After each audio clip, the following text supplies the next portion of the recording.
Theme parks are known for their immersive environments, but did you know that many of the elements featured in these amusement settings is art from the past?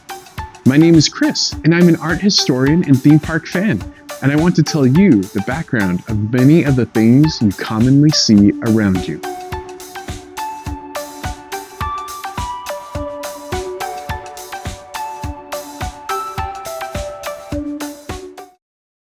Before I dive in, I want to put a disclaimer out there.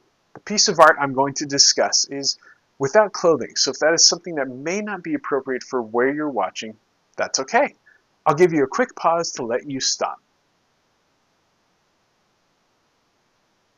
And okay, here we go. What is the first thing you think of when you hear Las Vegas? Art, that's right. Okay, yes, that's not the first thing people think of when they hear Las Vegas, but believe it or not, there's a lot of art to be seen there. Legitimate art, let's not be crude. I know Las Vegas isn't exactly a theme park, but it is a huge entertainment capital.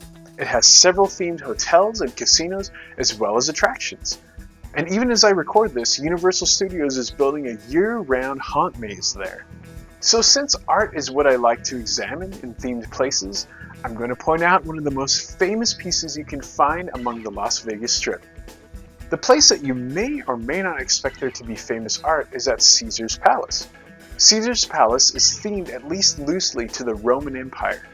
The Roman Empire conquered many different cultures, including the Greek.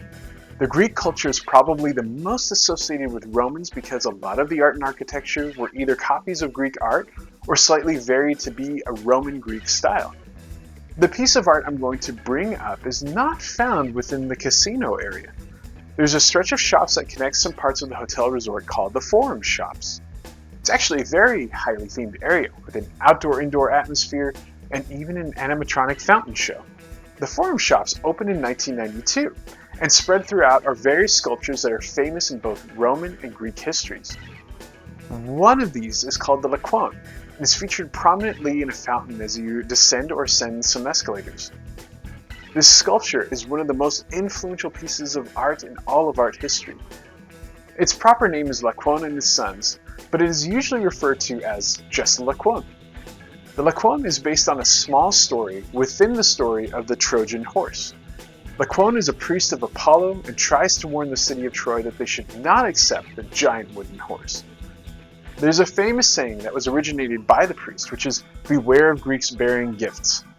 As the story goes, Athena, a Greek goddess who was angry with the Trojans and wanted the Greeks to invade, first had an earthquake that somehow blinded Laocoon, and then sent serpents to bite and kill not only the priest, but also his sons. The sculpture captures a moment when the family is entwined by the serpents. The statue itself was recorded by Pliny the Elder, a famous Greek historian. According to him, Hagiosendros, Polydorus, and Athenodros are the sculptors of Laocoon and his sons. Pliny also claims that it was sculpted from a single block of marble. The style of the statue is Hellenistic, which means it was sculpted around the 1st century BCE. Hellenistic sculpture took elements from classical sculpture that was produced a few hundred years before it. However, it differs in experimenting with expressive emotion to spark the intellect in a new way than it was before. Of course, there's often the question of why Greek sculpture would show figures to be in the buff. One reason is supposedly sculptors had some difficulty with showing folds of clothing that would conform to the body.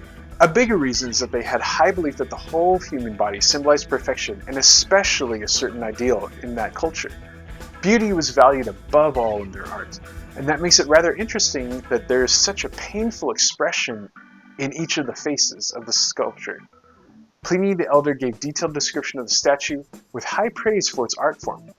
But the art was not seen after that era until the 1500s. The statue was unearthed in 1506 at the vineyard of Felice de Fridis. An architect that was working for Pope Julius II authenticated it based on Pliny's description and then sent word to the Pope. Pope Julius was constructing a sculpture garden at the Vatican around this time and immediately had the statue shipped to there. Laocoon and his sons was found relatively unscathed, except for a couple of missing arms, and the older son seemed to be detached from the others. It has since had some restoration to it. When it was put on display at the Vatican, it was one of the most heralded among the sculptures in the garden. Was that enough to have it be one of the most influential pieces of art in history? It's just one of the many reasons. Part of it was Pliny's explanation and then the Vatican displaying it. Another reason was how it influenced artists at the time of its Vatican showing. The famous Renaissance painter and sculptor Michelangelo was working with the Vatican and would have often viewed the Laocoon when it was first put in the garden. There have been works of his that seemed influenced by various characteristics of the statue. One is of his work of St. Matthew that shows some similar expressions of trying to break free. Another artist that was working around Italy and brought about famous art and even architecture was Bernini. He was tasked with sketching various sculptures around the Vatican, one being the Laocoon, as part of his training. French King Francis I had a cast of the statue at Fontainebleau, which was a royal palace for a time. Even after the Renaissance, artists were paying homages into their works, like Nicolas Poussin did in his painting, which is The Gathering of Mana, and done during the Baroque period. Laocoon and his sons have been subjects of various scholarly essays that even date back to closer to its unearthing. Gotthold Lessing, a German philosopher in the 1700s, wrote about the statue, comparing it to poetry. In it, he praised the statue as an example of supreme artistic beauty. Other writers, like William Howard, have discussed the interaction between the three figures as giving off a great effect of a suspended moment in time. It's this kind of effect that has fascinated many viewers throughout history. These writers and artists have influenced other art movements and art philosophy even up to today.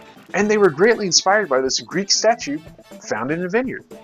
It has become an icon of both Greek and Italian Renaissance art. So then it becomes an easy homage and theme for a place like Caesar's Palace.